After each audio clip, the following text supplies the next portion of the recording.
Hello! In this video I will show you how to do phone setup on Motorola Moto S50.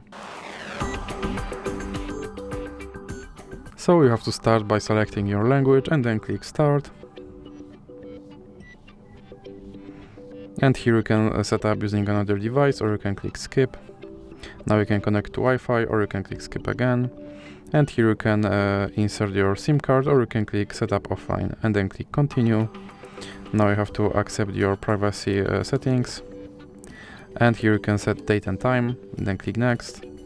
Now you have to accept Google services, and here you can set up PIN, or you can click Skip and then click Skip again.